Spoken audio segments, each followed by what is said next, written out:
আসসালামু আলাইকুম এভরিওয়ান, সবাই কেমন আছেন? আজকে আমি গরুর মাংস রান্না করার রেসিপি নিয়ে চলে আসলাম এবং আজকের গরুর মাংসটা আমি একটু অন্যভাবে রান্না করব। সম্পূর্ণই হাতে মেখে রান্না করব। কোনো প্রকারের তেল ভেজে দেবো না অথবা পেঁয়াজ মরিচ এগুলো কিছুই আমি ভেজে দেবো না। তো গরুর মাংসটা রান্না করার জন্য প্রথমেই আমি গরুর মাংস ভালোভাবে ধুয়ে নিয়েছি। এখানে 1.5 কেজির মতো গরুর মাংস নিয়েছি। তাতে আমি 4-5টা পেঁয়াজ কুচি দিয়ে দিয়েছি, তারপরে আদা এবং রসুন পেস্ট দিয়েছি, হলুদের গুঁড়া দিলাম, মরিচের গুঁড়া দিলাম এবং অন্যান্য কিছু মশলাও দেবো। এখানে জিরার গুঁড়া দিয়ে দিলাম, তারপরে দিয়ে দেবো গরম মশলার গুঁড়া, তারপরে দিয়ে দিলাম ধনিয়ার গুঁড়া। এখন কিছু গরম মশলা দিয়ে দেবো আস্ত, এলাচি দিয়ে দিলাম 6টার মতো, কয়েক টুকরা দারচিনি দিয়ে দিলাম, তারপরে তেল দিয়ে দিচ্ছি পরিমাণ মতো। গরুর মাংস রান্না করার ক্ষেত্রে তেলের পরিমাণটা কিন্তু একটু বেশিই লাগে। এখন এই মশলাগুলোর সাথে হাত দিয়ে আমি গরুর মাংসগুলোকে মিলিয়ে নিব। আর আজকের গরুর মাংসে আমি একটু হাড্ডির পরিমাণটা বেশি নিয়েছি, কারণ আসলে হাড্ডি খেতে ইচ্ছে করছিল। যে হাড্ডির সাথে যে মাংসগুলো লাগা থাকে সেগুলো খেতে কিন্তু অনেক ভালো লাগে। এটা কিন্তু কোরবানির দিনের গরুর মাংস রান্না না, তার কয়েকদিন পরে আমি রান্না করেছি। তো এখানে কিছু বেছে বেছে আমি হাড্ডি আগে আলাদা করে রেখেছিলাম, যেগুলো আমার কাছে আমি এবং আমার হাজব্যান্ড খুবই পছন্দ করি হাড্ডির সাথে মাংসগুলো খেতে।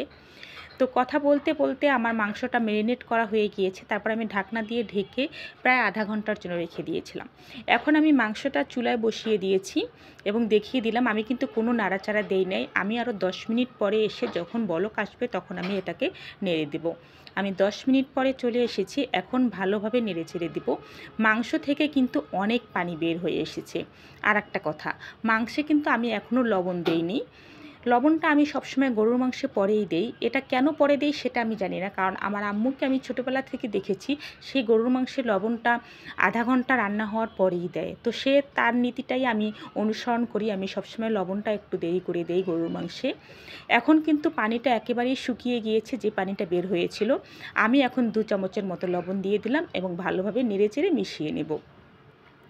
তো এখন আমি ভালোভাবে নেড়েচেড়ে মিশিয়ে নেওয়ার পরে এই মাংসটা সিদ্ধ হওয়ার জন্য যে পানি লাগবে, ঝোলের পানি, সেই পানিটা একসাথেই দিয়ে দিব। প্রথমে ভালোভাবে নেড়েচেড়ে নিতে হবে।